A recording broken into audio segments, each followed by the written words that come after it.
Эргэмд үзэгчтэй манай Free podcast-ийн тань мэдгүйн дугаар та бүхэнд хүрэхэд бэлэн боллоо. Өнөөдөр бид нэр өсгөөгөө урьж оролцуулж байгаа. За өсгөө маань бидэнтэй бас өмнө төвүүдийн судалгаан дээр суусан. Тухайлбал Арктикийг судалсан 5 аялагчид, Антарктикийг судалсан 5 аялагчид, Умард Америкийг судалсан 7 аялагч. За Далайстын 5 дугаар дээр байна тийм үү? Нөгөө Антуан де Бунгевил эднэрийг ярьсан тийм ээ. За мөн одоо Австрали твийг судалсан 5 аялагч гэх мэтлэн дугаарууд дээр ярьсан болвол 7 дугаар сарын дундаас эхлээд сэргэн мантлын дугаарууд маань ээжгэлсэн. За өмнө бид нар бол Рафаэль Санти Микеланжело Леонардо да Винчи эдрийг ярьсан. За өнөөдөр бид нэр домгийн хэмээн алдарсан Сандро Боттичелли. За энэ хүний тухай бол ярихаар энэ хүний тухай болон уран бүтээлийнхэн тухай ярихаар өсгөө бит хоёр бэлэн боллоо. За би бол энэ дугаарт бол үл мэдэх болно.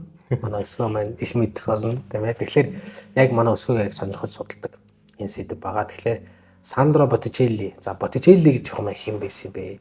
Миний харж байгаагаар бол Леонардо да Винчи болон Микеланжелогийн сүүдэрт дарагдаад ингээд нэг юм цаг хугацааны мухарт ингээд шидэгдээд үлдсэн агуу авьяастай юм болов уу гэж хардаг. Маш одоо харамсалтай юм төгсгөлтэй юм шүү. Тэгэхээр энэ хүний тухай ярив. Ер нь одоо медичийн гэр бүлтэй хэрхэн холбогдож байгаагаас нь бас их зөв байх л та тийм ээ. Тий.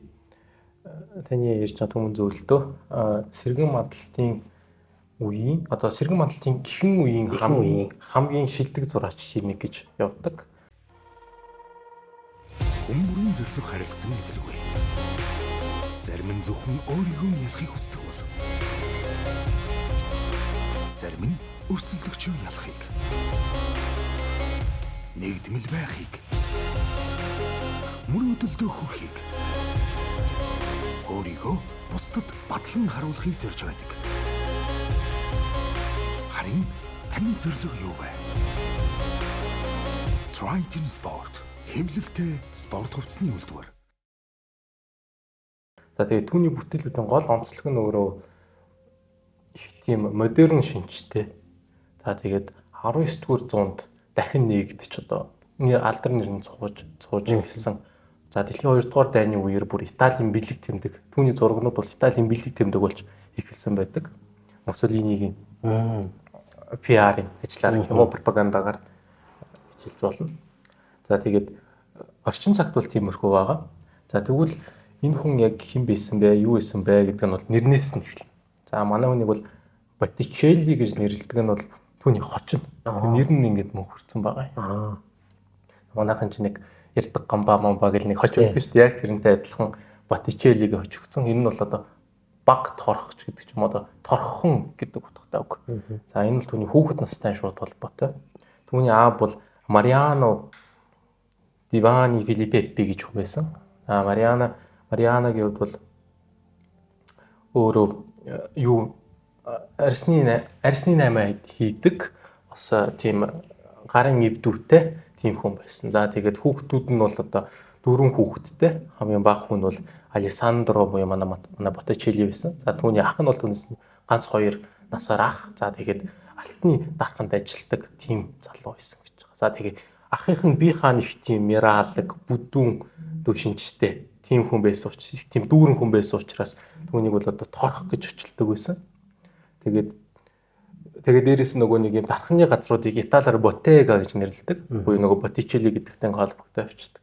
За тэгээд нөгөө ахтайгаа байнга зууралдаал хүүхэд байхаас цуг яваад байсан болохоор нөгөө том торхны чинь баг нь торхон гэдээ очилсан. Тэгээ Botticelli гэдэг нэр нь бол мөнхөрсөн баг.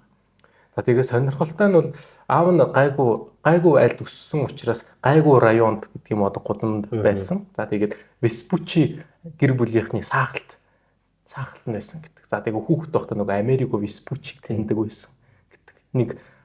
Нэг байрны цаад цуг амьдардаг. Хүүхэд байхдаа жоохон тоглож моголдог байсан байж магадгүй ч гэж зарим хүмүүс ярьдаг. Америко Веспуччи. За ийм ирхэн байгаа. За тэгээ түүний хувьд бол 1454 оноос 1445 оноос 1510 он хүртэл амьдарсан, нэлээд урт насалсан ийм зураач байдаг байгаа. За тэгээ нөгөө ахыгаа дагж алтны урхаагаар айгүй алтны одоо дарахтаар айгүй их явдаг байсан. Тэгээд дарахтууд бол автоматар өөрснөө уран зураач нартай харилцаа холбоо сайтай тэднэртэйгээ нийлж нөхөрлөдөг байсан учраас дүүн Боттичелли бол хар багасаа зурах авьяастай гэдгийг олж мэдсэн байна. За тэгээд үүнийг нь аав нь олж мэдээд за хүн маань ер нь бол зурах авьяастай юм байна. За тэгвэл би одоо хүүгээ яах вэ? Хүнд өвхүү гэдэг асуудал гарч ирээд тухайн үеийн Флоренц хотын хамгийн мундаг зураачдын нэг болох Фра Филиппи гэж хэрхэмдүүл шав оруулсан байдаг. Фра Филиппи бол одоо Христийн одоо жанрын зургаараа их алдартай тийм нэгэн зураач байсан байна. За тэгээд түүний хувьд бол 10 хэдэн жил Фра Филиппигийн дор суралцж явсаран байгаад 21 настайдаа билүү ер нь тусдаа гарч бие даасан зураач болох замдалтай орж. Фра Филиппогийн зургнууд бол нэлээд тийм өнгө муудаг алгасан гэх юм уу. Тийм даавн дээр хээх хаар татуулдаг гэдгээр алдартай тийм зураг хөтөггүй юу. Хүний хоо сайхныг нэлээд харуулсан. Тий таны түмэн зөв одоо би яг энэ юуг нь тиймэрхүү байдаг тийм ээ. Монгол ихийн зураг гэдэг энэ одоо алтаар хээх хаарангийн хийчихсэн тийм ээ. Одоо энэ зураг шүү дээ. Энэ бол яг нөгөө Фра Филиппи аргаар зурсан Боттичеллигийн зураг. Энэ бол Боттичеллигийн зураг тий. Одоо ийм мундаг зураач байна. За тэгээд түүний аргад нь ингэ суралцж явж байгаад за тэгээ ер нь биеэ дааж эхлээд Мадоннагийн зургнуудыг зурч гисэн. Ер нь тухайн Флоренцийн зураач нар ер нь Мадоннагийн зургаар л ихэд тавьдаг. Мадонна гэдэг нь бол мэдээж одоо онгой их Мария Есүс хоёрын л одоо Няра Есүс хоёрын зургийг л зурна гэсэн үг шүү дээ. Тэгээд хит хитэн Гиген Марияг бол зурсан байдаг л да. Олон янзаарч төрөл бүрээр зурсан байдаг. За тэгээд түүний хамгийн гой зурсан онгон Мариануудын нэгийг бол одоо энэ хүү бүтээлийг авч үздэг л дээ. Энэ бол Сахиусан тэнгэртэй хамт байгаа онгон Мария болон Няра Есүсэ гэж ийм бүтээл нэг бүтээл байна. Энэ яг бол хамгийн гоё бүтээлүүдийн нэг нэ гэж авч үздэг. За ингэ явж байгаад манай хүний хувьд бол зурах чадвар нь улам бүр сайжраад л байгаа. За тэгээд өөрийнхөө зурах арга барилаа жоохон сайжруулад нэг том ажил түн дээр орж ирсэн. Тэр нь бол одоо Санта Спирито сүм дотор бол Fortituda гэж одоо 4 cardinal virtues гэдэг одоо 4 гол буян гэдэг юм одоо юу гэдгийг те тэрний юу гэдэг нь Fortituda буюу одоо Fortituda буюу тэсвэр хат уучлалын сэтгэлийн хат юм болов уу? Сэтгэлийн хат гэдэг одоо сэдвтэй зургийг бол зурсан байгаа юм. За тэгээд энэ бол түүнийг одоо нэрд гаргасан бүтээлэн гэх юм одоо 25 татаа бүтээлэн бүтээлэн. За хэрэг үзэгчд маань харах юм бол хийцэл маш сайтай гэж авч үздэг. За энэ бол мөнгөөр маш сайн наацсан. Мөнгийг бол маш гоё зурдаг. За тэгээд дээрээс нь хоёыг нэмж өгсөн. За тэгээд нөгөө тэсвэр хатуужил хийж байгаа шүү дээ. Тэнгүүд бүсгүй хүн дээр хоёыг нэмж өгөөд тэгээд энэ тэсвэр хатуужлын уян хатан байдал, инэрэнгүй байдал хоёрыг одоо хослуулсан ийм гоё юмсаг сайхан бүтээлийг тойроод энэ бол түүнийг нэрд гарах болсон хамгийн түрүүний шалтгаан болж ирсэн байна. За тэгээд энэчнээс бол нөгөө Фра Филиппигийн зургаас илүүтэйгээр Боттичелли бол өөрийнхөө тэр нэг арга барилыг олж ирсэн үинэ гэж авч үзээд байгаа. За тэгээд Христийн шашны алдартай сэдвүүдээр зураг зурж явж байгаад одоо Adoration of the Magi гэдэг Иесусыг дөнгөж төрсний ард дээрээс апостол Сахиусан тэнгэрүүд хурж ирээд түүнийг харж байгаа нэг юм сэдв байдаг л та Христийн шашинд. Тэрний тухай нэг зураг зурсан байдаг. За энэ бүтээл бол их сонирхолтой. Энэ бүтээлээс өксүүлээд Медичигийн гэр бүлийн дор зураг зурч гисэн гэж авч үздэг. Нөгөө мундаг Медичи. Тийм. За одоо хэрвээ харах юм бол энэ чи манай Медичи зогсоод байж байгаа. Медичигийн хөргийг энэ чи зурчихсан.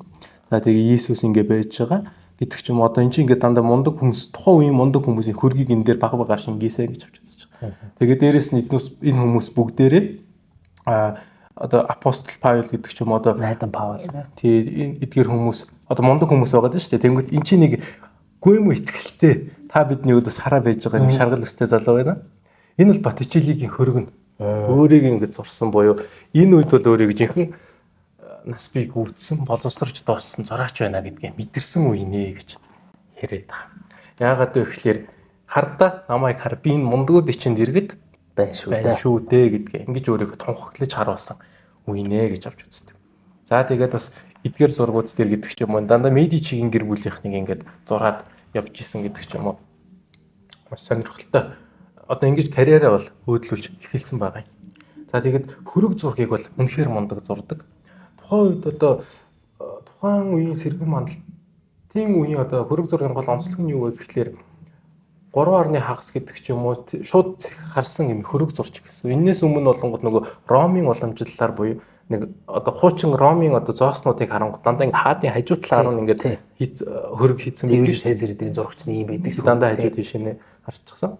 Тэнгүүд тэр уламжлалыг эвдээд их цааруулж ихсэн байдаг. За тэгээд хиний хувьд болонгууд Боттичеллигийн хувьд бол энэ арга барилыг бол гаргууд сайн эзэмшсэн хүмүүсүүдийн нэгэ гэж авч үзэж байгаа. За тэгээд энэ хатагтай хөрөг гэдэг Esmeralda Brandini гэж байж магадгүй гэж авч үзэж байгаа. Нэг чинэлэг Brandini гэр бүлийн чинэлэг авах байж магадгүй гэж яриад байгаа. Энэ хөрөг бол өөрөө нэг онцлогтой болонгууд 3 хэмжээс байдлыг нэмэхийн тулд эн чи араамнасаа эрхийн хуруунд гараад ирсэн байгаа юм шиг нэмээд гэж байна. Энүүгээр маш гоё тийм чимэглэлөөр 3 хэмжээс байдлыг нэмж өгсөн. Энэ болонгууд Giuliano de Medici буюу Lorenzo Medici-гийн дүүгийнх нь хөрөг зураг ингээ байж. За энэ хөрөг зурагны сонирхолтой нь юу гэхээр энэ голд нь байгаа алтан зоос бол жинхэнэ алтан зоос. За энийг үл яг ингээ барай байж байгаагаар яг жинхэнэ юм шиг ингээ зурчихсан байдаг гэдэг ч юм уу. Яг хэрвээ Uffizi-гийн галерей рүү очиж харах юм бол энэ зоос нь ингээ яг товоогоо гараад ирчихсэн ингээ харж болохоор байдаг.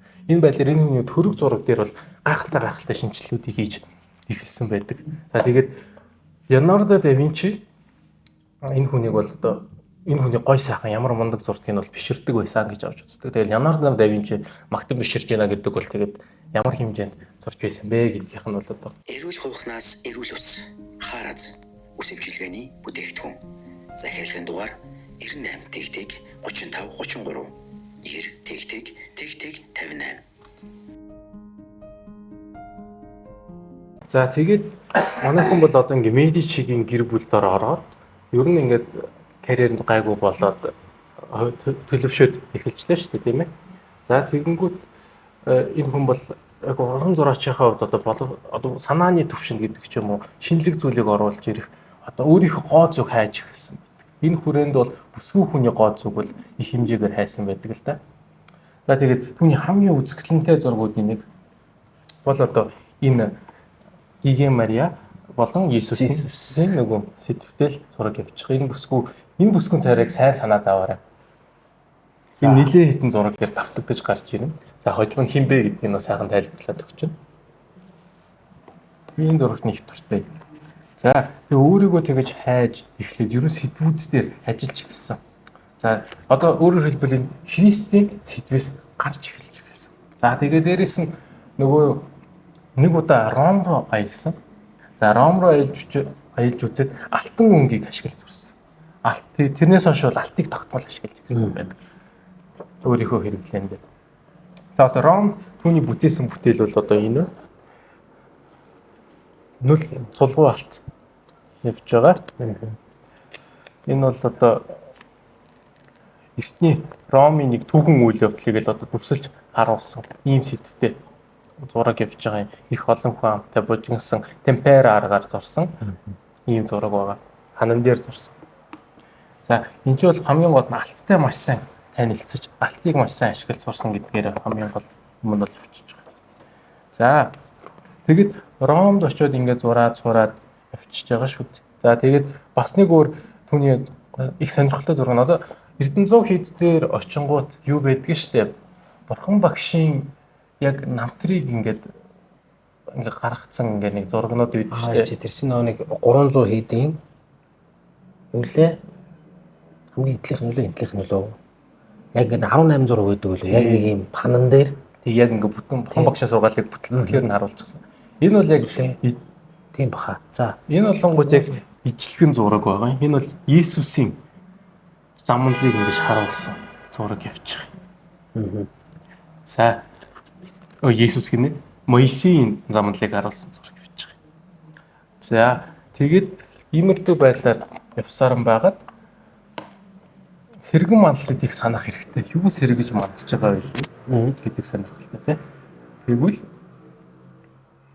энэ үед мэдээж грек соёл сэргэн мандаж эхэлж байсан юм. Нөгөө өнгөрсөн 1000 жил бараг хаягдсан нөгөө грек соёл чинь сэргэж мандаад грек домгуудыг ашиглаж эхэлсэн. Грекүүд бол одоо яг грекүүд ч шал өөр бурхттай байгаа шүү дээ. Одоо христиан шашнаас. Тийм учраас паганууд буюу буруу номтонгууд гэж нэрлэдэг.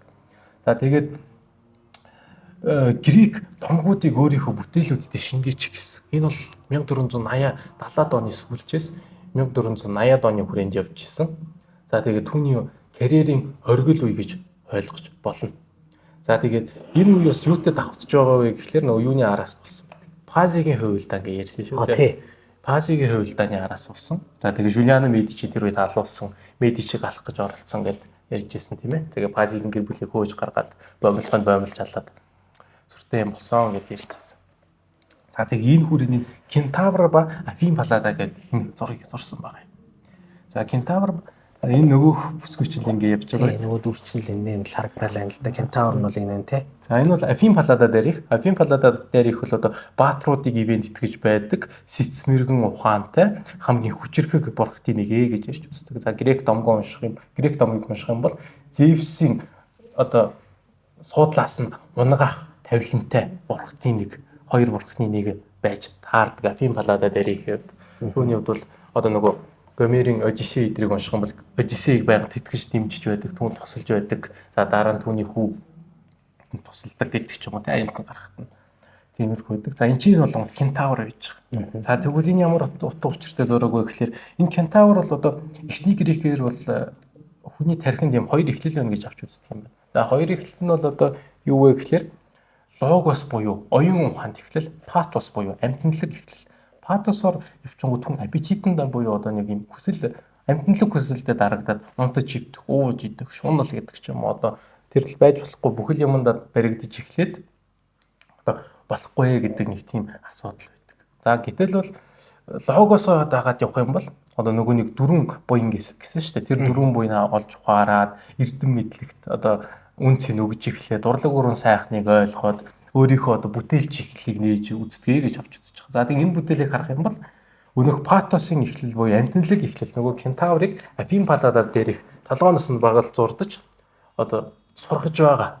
Логос ингэж тэмүүлэн гарч ирж байна гэдэг нэг шууд домгоор ярих юм бол ийм нэг грек утгатаар нь ярих юм бол ийм утгатай зураг бол явчихж байгаа. Харин юуг нь ярьж үзэх юм бол тухайн үеийн улс төрийн нөхцөл байдал захиалагч буюу Медичигийн өнцгөөс ярьж үзэх юм бол өөрийнх нь өөдөөс тэмцэлдэж оволцоод байсан Пазигийнхан гэдэг ч юм өөр нөгөө нэг өөдлөх хэвчээ тий. Тийм нөгөө эсрэг талын гэр бүлүүд бидний өөдөөс даргалцах юм бол энэ Кентавр шиг толгойч нь байхгүй болгоно шүү гэдэг ийм нэг бэлэг тэмдгийг харуулсан ийм утга учиртай зураг явж байгаа. За эндээс эхлээд яг Медичитэй тохиролцоод үндсэндээ бол грекийн ийм домгуудаар хит хитэн зураг бүтээлүүдийг тойрвж эхэлсэн байна. Тэр бол одоо хамгийн гайхалтай бүтээлүүд хамгийн карьер их оргил үеийн ингэж гисэн гэж үзэж байна. За дараачийн зураг бол энэ том нүсэр зураг байгаа. Энэ бол одоо манай үзэгчид бол хараад андахгүй бах та Primavera буюу хавар гэдэг нэртэй ийм зураг байгаа. За энэ чинь нөгөө бүсгүй маань явж байгаа. Энэ бол Venus буюу одоо хайрын бурхан. За энэ чинь болон Flora буюу цэцэгний бурхан. За энэ чинь болон Chloris буюу цэцгийн бурхан болохоос өмнөөсөн нимф буюу дайгин. За энэ чинь бол Зефир агаарын бурхан. За энэ чинь бол Venus Афродитыг байнга дагаа явж идэг түүний гурван бүжигчин. За тэгээ энэ чинь бол Меркури буюу Гермес бурхан ингээ байж байгаа юм зураг. За энэ бүтээлийг авч үзэх юм бол энэ амар гайхалтай бүтээл. Яагаад вэ гэхээр эн чинь ингээ дүүрэн цэцэгнүүд байгааз. Энийг ботаникч 21-р зууны ботаникч нар энэ зургийг судалсан байна. Тэгэхэд бол 500 гаруй нэр төрлийн цэцэг ургамал навчиг Боттичелли энэ зурсан байна гэж байгаа. За тэгээд эдгээрээс 130 нь бол одоо байгаа. За тэгээд 50 гаруйг нь бол ерөөсөөр олж илрүүлж чадаагүй байна.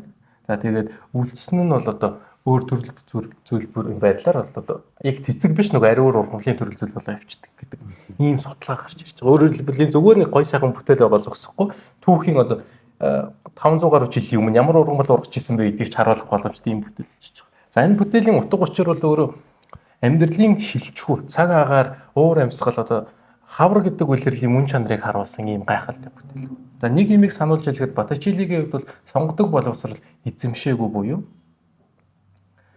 грек латин хэлийг мэдээгүй хүн байсан. За тэгэхээр Медичи захиалга өгөхдөө бол за нэг ийм бурхан байдаг юм аа ярьж өгдөг. Тий чи энийг нэг зураг болгоод байлаа гэд. тэгэж хэлдэг. За манай хүн өөрийнхөө төсөөлөн бодох чадвараа ашиглаа тэгээ зурдаг. Өөрөөр хэлбэл шууд их материалтай бол танилцах чадамжгүй хүн байсан гэдэг. Энэ утгаараа Микеланжелотыг төсдөг. Микеланжело ч айгүй бадрангуй хүн байсан шүү дээ. Тэгсэр нөгөө латин хэл сураагүй. Тэгээ гэрээгээ байгуулга болон дандаа латин хэл дээр идэг. Тэгээд байнга нэг латин би одоо мундаг язгууртан гаралтай хүн гэчээд нэг орчуулагч авчраас суулгасан байж байгаа. Язгууртнууд бол латин хэл мэддгээр алдарч байна. Тэгээ тэмдэглэлийг нь уншингод ич чүхэнгээ алддаг гэсэн гэж би одоо энэ мал латин хэлийг сурч чадахгүй явдаг гэсэн байрал тийм гэсэн гэж. За энтэй төстэй бол түүний хувьд бол энэ домгуудын талаар бол аман байдлаар л мэдэж авсан байгаа. За энийг харах юм бол эн чинь зефир бол одоо хлорисыг бол одоо хулгайлж байгаа. За Авч явж байгаа. Одоо түүний энэ бол одоо дөнгөж цэцэгний бурхан болохоос өмнөх үе. Амнаас нь ингээд цэцэг гараад явж байгаа үе. За тэнгүүд зефир бол салхины бурхан байдаг. За тэгээд түүнийг бол хулгайлж авч яваад ихэндэрээ болгосон байдаг. За яг грек домгоороо ярих юм бол хүчинсэн гэж хэлдэг. За тэгээд хүчээр авгаахан болгож аваад түүний ард дээрээс түүний хувьд бол ховролд ороод хлорис флора бурхан буюу цэцэг навчсан юм бурхан болж яваарсан гэж авч үзэж байгаа. За тэгээд энэ тэгж болж хөвөрснийг нь харуулж байгаа одоо гол зүйл бол энэ даашинз дээр дүүрэн цэцэг навчстай одоо ингээ байж байгаа нь бол одоо флора болцсон байна гэдгийг бэлэгдэж харуулж байна гэсэн үг. За энэ чи голт нь бол одоо Венус бурхан буюу Афродит дээрх хайрын бурхан. хайрын бурхан ингээ зогсож байгаа. За хайрын бурханы одоо гарыг нь хэдүүлээ харъя. Гар нь бол одоо энэ гарын одоо ингээд барьсан байгаа энэ бол одоо нээлттэй хүрээд ир гэсэн бэлтгэл байна. За тэгээ энэ зураг хаашаа харж байна уу? Та бид хоёрын өдөөс харж байгаас. Тэгэхээр энэ хайрын бурхан бид хоёрыг дуудчихна. Бидний энэ хүрээлэнд хүрээд ирээ. Хавар болж байна. Хайрын бурхан миний ивэлд ороороо гэсэн утгатай ийм зураг болоо ирчихэж байгаа. За тэгээ түүний дэргэд бол одоо түүнийг байнга дагаа явж идэг онгон байдал, цэвэр ариун байдал, гоо үзэсгэлэн энгийн бэлэг тэмдэг болсон 3 даг нь бүжгээд зөгж байгаа. За тэгээд энэ дээр нь ингээд харах юм бол энэ бол одоо яг энэ гурвын хинэн хинбэ гэдэг нь бол ойлгомжгүй. Гэхдээ энэ дээр нь нэг дүрсгүй Купидон байж байгаа. Хайрын бол Амурус гэж бид нар нэрлэдэг тийм. Энэ таваарын шинчи ингээд юугаач нүдээ ингээд бүр баглаад яатсан байгааз. Тэнгүүд нэг нөхөр энэ гурвын аль нэгийг нь хэн нэгэнд дурлуулах гад байж байгаа.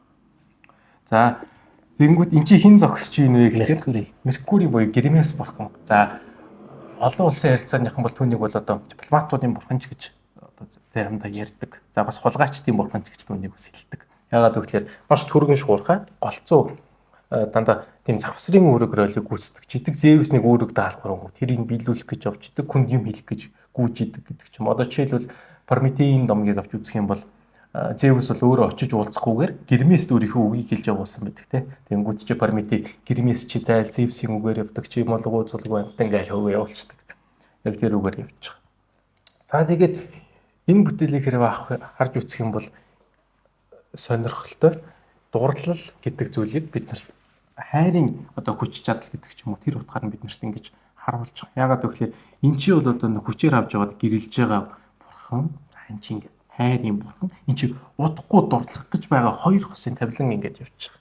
Энэ зураг бол өөрөө байгалыг нь харуул. За тэгээд дээрэс нь эн чи хүүтэн салхи хүлээдэг зефир бурхан. А нөгөө эн чинь болонгод одоо нөгөө нэг нам хаврын бараан үлийг хөөж явуулж байгаа Гермес бурхан байгаа буюу 3 сард их хүүтэн сэрүүхэн байж байгаа 5 сард нэг сайхан дулаахан болчдөг шүү дээ бараг зон шиг шахав. Тэгэнгүүт энэ маш олон юм давхар утга бүхий гайхамшигтай домгийн уран бүтээл болж эхэлж байгаа. Эндээс нөгөө домгийн Боттичелли гэдэг чинь гарч ирж байгаа. Энэ үед нөгөө ингэж грекийн домгоор зурж зүрхлэх зураач байгаагүй. За тэгээд энэ хэмжээний зураг бүтээж авьяастай хүн ч бас байгаагүй. Гэхдээ энэ бол Леонардо да Винчи бол Рафаэллогийн өмнө шүү дээ тийм ээ. Яг өмнөх шүү дээ тийм. Яг өмнө Микеланжело Бонаротти нарийн өмнө шүү дээ. Яг өмнөх нь ингэ явж байгаа. За энэ бол ийм гайхалтай бүтээл байгаа. Хэрвээ манай хүмүүс үзэгч нар маань хаана үзэх, яг өргөөр нь хаана үзэх боломжтой вэ гэвэл одоо Флоренц хотын Уффизи галерей дотор тусдаа бүр Боттичеллигийн өрөө гэдээ байж байгаа. Тийш очих юм бол түүний бүтээлүүд бол хамгийн сорлсон бүтээлүүд бол байж байгаа. За тэнцэнээс гарч болно. За ийм нэг гайхалтай бүтээл.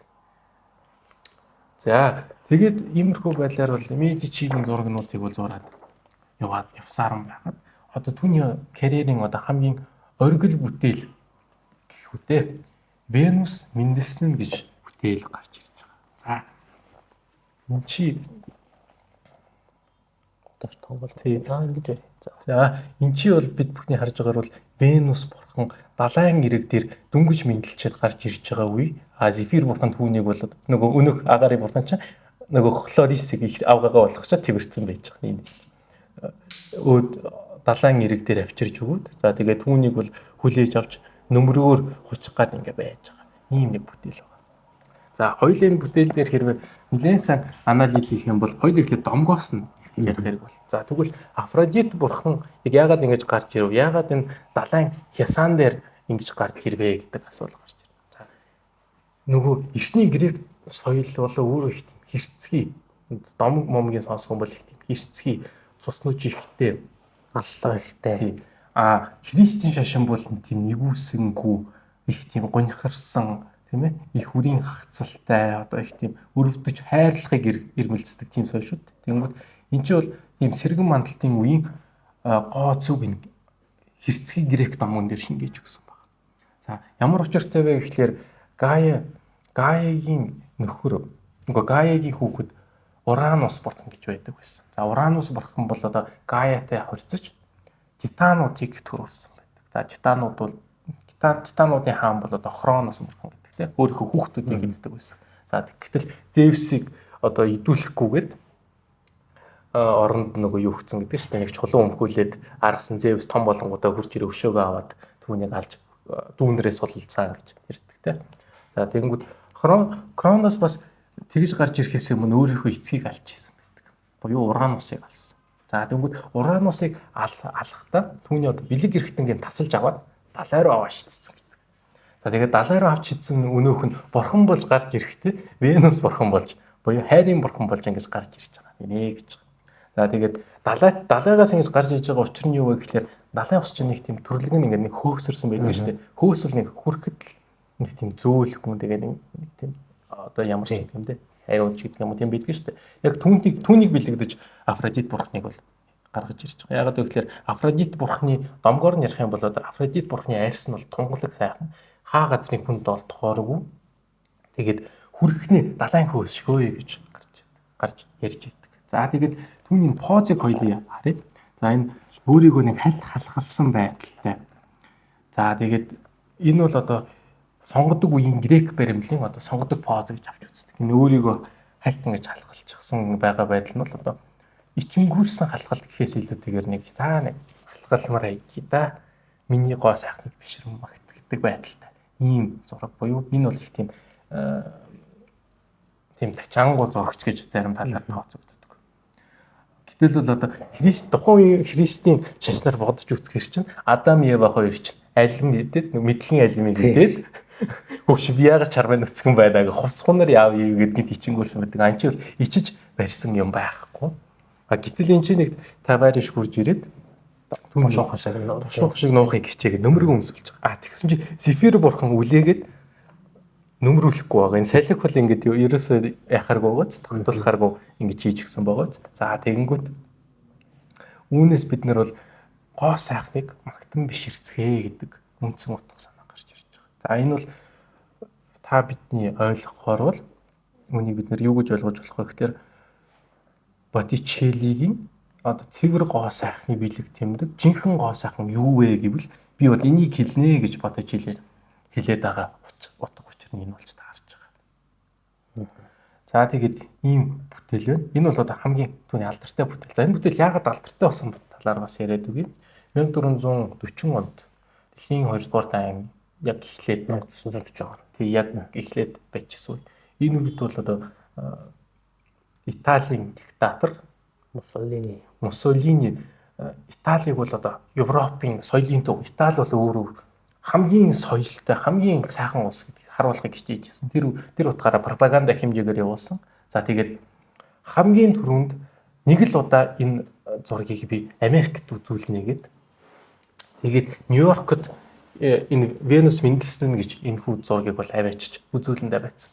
За энэс хойш Холливуудын бүх мундаг жүжигчид, Холливуудын бүх кино директорууд энийг үзээд үнэхээр энэ зургийг магтан бишрээд Холливуд даяар ерөөсөл энэ Венус бол гой сайхан цэвэр бэлэг тэмдэг юм байна гэдэг юм тренд үүсч ирсэн. За тэгээд нөгөө Энди Вархол гэдэг ч юм уу эдгээр ирэх мөц Энди Вархол болонгод яг энэ зургийг бол одоо копи дунгуутай Мерлин Монрог ингээд нэг зурсан байдаг шүү дээ. Баахан олон төрлийн өнгөтэй ирээлжлүүлээд тавьчихсан. Яг тиймэрхүү байдлаар зурсан гэдэг ч юм уу. Энэ зураг бол өөр pop соёлын нэгэн хэсэг болж өрсөн байдаг.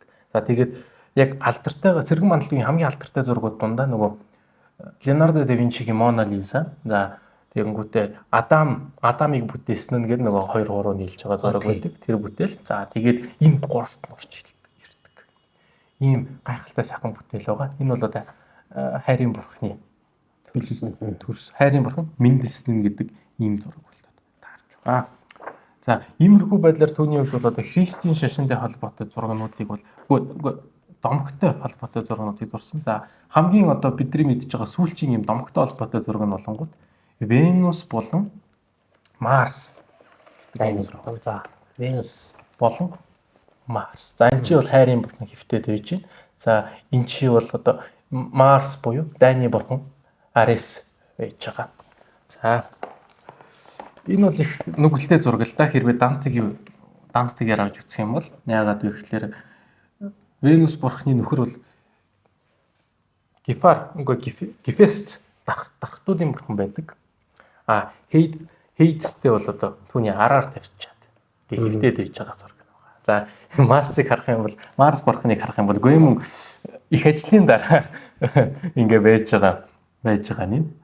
Энэ бяцхан Купидонууд бол одоо түүнийг унтаж байхад нь наадаж тоглож одоо сэр их гэж байна. Ийм бүтээл байна. За Венус бурхан бол яг л тэгээ байгаа байдлаараа гой сайхнаар. Энд чи нөгөө л түрээрээ явж байгаа. Энэ хэрвээ сайн анзаарах юм бол яг л нэг л бүсгүн царай яваад байгаа. За энэ бүсгүй бол их учиртай. За энэ чи бас нэг гигийн Мадоннагийн зураг явж байгаа. Иесустэй хамт. За энэ чи бол яг нөгөө энэ бол түүний хамгийн үзэсгэлэнтэй зураг. Хамгийн үзэсгэлэнтэй зураг. Энэ чи байгаа хүүхэд залуучууд. За тэгээд энэ чи хин одоо энэ Анар Жимсийг барьсан байж байгаа биз? Энэ Анар Жимс бол хайрын бэлэг тэмдэг. Хайртаа их тийм obsessive одоо тийм шуналцсан өөрийн болгохыг хүссэн хайрын бэлэг тэмдэг Анар Жимс. Яагаад вэ гэхээр хаврын бурхныг Хейдс бурхан өөрийн гэргийгээ болгож авсан байдаг л да. Тэгэхдээ болонгод Анар Жимс өгсөн байдаг. За тэгээд Анар Жимс эцснийхэн тоогоор чи надтай цуг байхаар болоод тэнгуүтээ нөгөө хавар гэдэг үйлрэл үссэн гэж бодож байгаа. Тэнгуүт нөгөө 3 сартай хэмжихүйц хэмжээний анарын үрийг эзэцсэн болж таардаг гэдэг. За энэ бол ийм утга учиртай зураг байна. За тэгээд иймэрхүү байдлаар бол асар их хэмжээний хөргүүдийг зураад явж байгаа. За тэгээд Ром руу явсан. Ромд очиж нэлээд хэдэн фреск бүтээлүүдийг тойрвсон. За тэгээд Ромоос ирээд төд удалгүй манай нөгөө хэн маань өөд болсон байгаа. Лоренцо Медичи өөд болсон. За Медичи өөд болохыг төгүүлээд одоо энэ хүү бүтээлийг бүтээсэн байгаа юм л да. Энд чи Лоренцо Медичиг харуулсаж энэ чи Лоренцо Медичигийн хөргийг бол энэ чи ингэ зурсан байгаа. Дөнгөж одоо өөд болсон Есүсийг твэрсэн Мария. За тэгээд эн чи болонгууд гүнээ харуулсаж бол Лоренцо Медичи ингэ байж байгаа. Энэ бол Лоренцо Медичи үхцнийг бодож одоо санагалзаж бүтээсэн ийм бүтээл. За энэ чи бол итгэлт бүсгүй бол одоо итгэж чадахгүй тухай алдаад унтсан байгаа. Та бид харж болж байна. За тэг үүний араас юу болж байгаа гэхээр манай яг сэргмалын дугаарыг үзэх юм бол одоо юу болж байгаа ш. Савонарола гэж номлогч гарч ирж байгаа. За Савонарола бол Флоренс хотод нүгэлтэд баригджээ гэдэг байр суурьтай байсан. За тэгээд 16 жил Флоренс хотод бол юу Флоренсийн удирдагчийг хийсэн. За тэгэхдээ та нар энэ грек соёлыг авчирж ирээд нүгэлтэд баригдсан байна. Энэ бол байж болшгүй зүйл. Тиймээс бол одоо галдан шатаах хэрэгтэй. Нүглийг галдан шатаах хэрэгтэй гэд тэнгуүтээ нөгөө домгийн шинжтэй өшөөний 2-3 зураг Боттичелли өөрөө шатаасан гэж. Энэ бол үнэхээр харамсал байна. За тэгээд гэхдээ бол түүнийг бол маш сайн итгэвч байсан учраас Савонаролад бол маш Савонаролыг байх болоход бас гүнийг харамссан гэдэг л дээ. За тэгээд тэр үеэр бол энэхүү зургийг зурсан байгаа. Савонаролаг бол одоо Ромын пап. За чи бол одоо ер нь буруудаад байна шүү гэд түүнийг бол цаазаар авах ял оноосон байдаг. За тэгээ ингээд чирэгдээд явж байгаа Иесус ингээ байж байна. Энд чи болонгууд юугаач мэдэхгүй хаан хүмүүсийн одоо итгэл үнэмшилд итгээд ингээд сохроор гимгүү хүнийг алж байгаа ийм дүр зураг байхгүй энэ зураг. За тэгэнгүүт эн чи болонгууд өнөөх нэг Венус бурхантай их төстэй амтан зогсож байгаа ир юм мэддэхгүй. За энэ бол одоо бидний мэдгэр нүцгэн үнэн гэдэг нь энэ. Яагаад вэ гэхээр одоо бурхан тэнгэр чи харахгүй байна уу? Энэ бол болохгүй явдлаа. Ингэж гимгүү хүнийг харааж хөнөөхөл одоо болж ерөөсө болохгүй зүйлээ гэдгийг бэлэгдэж энэ төцгөн үннийг энэ чи шингээж өгсөн ийм бүтээл байна. За ийм нэг сонирхолтой зураг байна. За тэгээ түүний хөргүүд бол үнэхээр тасархай болж эхэлсэн. За хоёул энэ хөргийг хараа. Энэ хоёр хөрөг бол одоо яг эзэн тодорхойгүй хоёр хөрөг. Хэнийг сурсан бол мэддэхгүй. Энийг бол яг Флоренцд байгаа бүрэг хамгийн гоё хөргөө гэж авч үздэг. Яг энэ залгүйг. Яагаад вэ гэхээр барьж авсан үнцөг гэрлийг ашигласан байдал их тийм тод өнгө ашиглалгүйгээр за тэгээд дөрүүдийн хүмүүсийнхээ одоо нүд нь хүртэл яг төгс хэмжээстэй биш ам нь хүртэл жоохон мөрий гэдэг ч юм уу маш гоё деталуудыг авч орж шингээгээд тухайн хүн яг тийм индивидуал шин чанаруудыг бол маш гоё гаргаж ирсэн байна. За энэ бол мөн түүнтэй адилхан ийм гоё хөрөг зургуудыг бол бас хэд гурав зурсан. За тэгээд Савонарологийн үеэс эхлээд ерөөс дандаа христийн сэдвтэй зургууд зураад зураг нь хоёр хэмжээстэй болоод тэгээд төдийлөн их зурхаа болж эхэлсэн. Яагаад вэ гэхээр нөгөө эн чинь нүгэл шүү дээ. Нүгэл. За тэгэнгүүт одоо хоёулаа нөгөө энэ юуг нь яриа л та. Одоо энэ үзэсгэлэнтэй Венус бурхны дүрээрч нэг Мадоногийн дүрээрч нэг ингэж гарч ирээд байгаа хацаргоо бүсгүй хинбэ гэдэг талаар ярив. Энэ бол Simonetta Vespucci гэж авах байгаа. За Марко де Веспуччигийн гэрэг. Марко де Веспуччи бол нөгөө Америго Веспуччигийн үеэл. За Simonetta Vespucciгийн хувьд бол сэргэн мандалтын үеийн хамгийн үзэсгэлэнтэй бүсгүй гэдгээр хангалттай. Ерөв дөнгөж 23 наснда өвөд байсан ийм авах байдаг.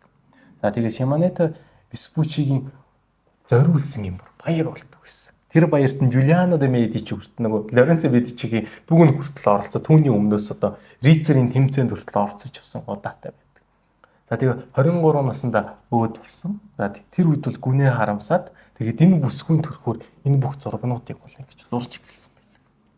Түүний үе Simonetta Vespucci бол гоо сайхны бэлэг тэмдэг төгөлдөр одоо хамгийн сайхан төгөлдөр тийм бүсгүй болж таарч байгаа. За одоо яг грек философоор ярих юм бол одоо Платоноор ярих юм бол одоо угтаан төгс бүсгүй байсан гэж авч үзэж байгаа. Угтаа төгс сайхан амт байсан гэж ярьж авч үздэг. За тэгээд дандаа христийн сэтвтэй зургууд зурч эхлэе. За тэгээд нөгөө хит шашинлаг байсан учраас төдийлөн мөнгө төгрөг баг хийдэг болж эхлээд тэгээд нэг үндсэн хийж явуулж байсан ажил 1480 онд Лоренцо Медичид гэрээлж Дантегийн Тэнгэрлэгт хуйлсан тамаар нь ийм там Диважин ариутгалын газар гэдэг энэ гурваар тийм гурваар 100 дуулаар нь тусдаа зураг зурч эхэлсэн байдаг. Зургуудаа бол дуусгаж хэмжээгүй дандаа хар зураг нь бол үлдсэн байдаг. За тэгээ биднэрт бол хамгийн анх тамийн дүрийг үлдээсэн хөөн гэдгээрээ бас алтартай Боттичеллигийн хувьд.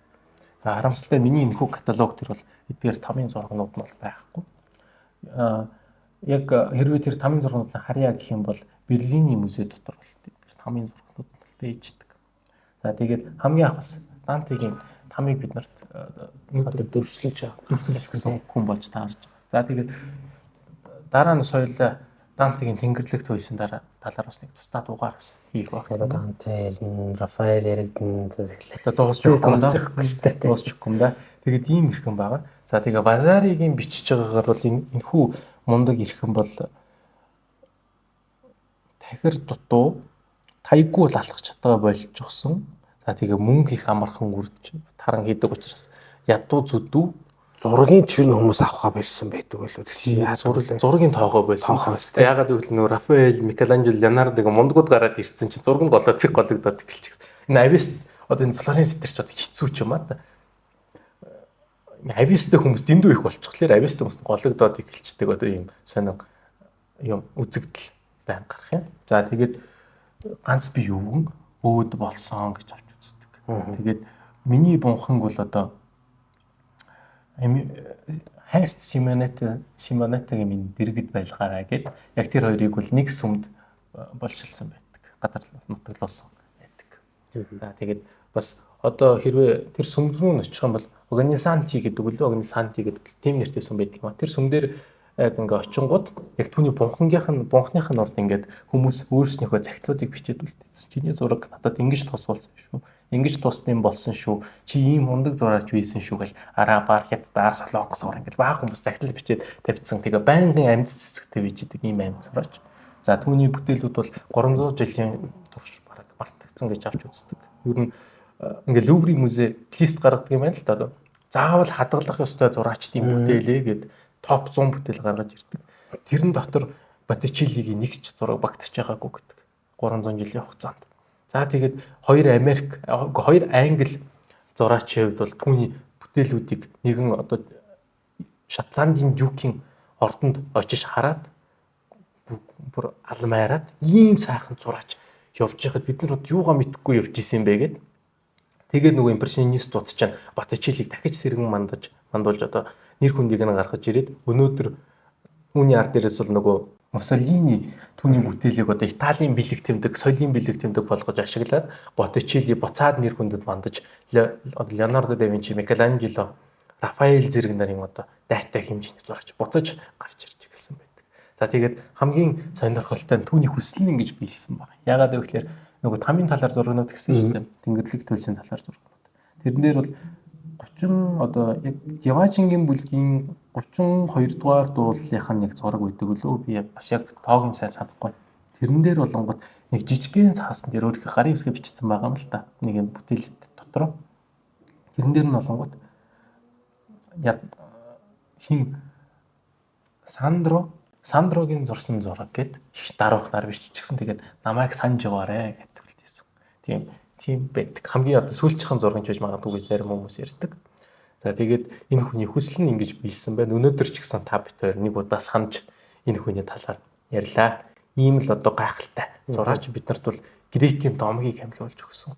Ийм л одоо гайхалтай там гэдэг яг одоо бид нар чинь тамыг нэг дүрсэлдэг шүү дээ. Ийм байдаг. Тэр дүрслэлийн анхныхыг л одоо би болгосон. Тэгээд Венус буюу одоо нөгөө харийн бурхныг нэлээд дүрсэлж зурсан гэдгээр нэлээд. Гэхдээ яалчгүй нөгөө Микеланжело, Леонардо да Винчи нарт бол яалчгүй намдаар болсон юм л харамсалтай болцтой. Авиаснуудад. Тий. Одоо яах вэ? Өрсөлт урдлаг өөрөөр өрсөлдөөн юм байна. Тэгээд тэр нь л дарагдсан болж таарч байгаа. Гэтэ бол одоо энэ хүний хүсэл нь биелсэн байна. Одоо Монгол төрлийн хүнийг санаа явж байна гэхэлэр. Ямар мундаг нэртэй төртөө зураач болж байсан бэ гэдэг юм мэдэгдэж байгаа. За тэгээ энэ хүнд манай үзэгч нар бол одоо сэргэн мандалтын үеийн бас төдийлөн яригадаад байдгүй. Бас хамгийн гоц зураач нарын талаар бас мэдчих авсан болов. Бас одоо илүү гол зөмдлөгтэй болсон бахаа гэж найдаж байна.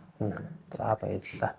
Өсгөөдөө баярлалаа. За өсгөө маань энэ материалуудыг цуглуулах орчуулах дээр бол маш их цаг хугацаагаа зарж байгаа. Өсгөөдөө бас үзэгчдийнхээ өмнөөс талархлаа. Баярлалаа гэж хэлэх нь зүг бах. За их хүнд үзэгчтэй манай сэргэн мандалтын төвтэй холбоотой зураг өнөөдөр Боттичелли хэмээх магтагдсан. За ерөнхийдөө нэг сүүдэрч хахагдсан. Одоо Микеланжело болон Рафаэль, за Леонардо да Винчи нарын сүүдэрт дарагдсан. Ята энэ гайхамшигтай зураачийн намтраар үргэлжилж байна. Манай сэргэн мандалтын дугаарууд бол дуусаагүй. За цаашлаад бол Рафаэль Санти гэдэг одоо ингээд цаашаа одоо яваад л. За одоо Шекспирийн талаар бас нэг ярих нэг юм юу гарч ирж байна. Гэх мэтлэн ингээд манай сэргэн мандалттай холбоотой дугаарууд маань үргэлжлээ. Та бүхэн бас хүлээн авч үзээрэй. Ингээд энэ удаагийн дугаарыг дүрэж жаргаж байна. Дараагийнхаа дугаараар уулзцаая.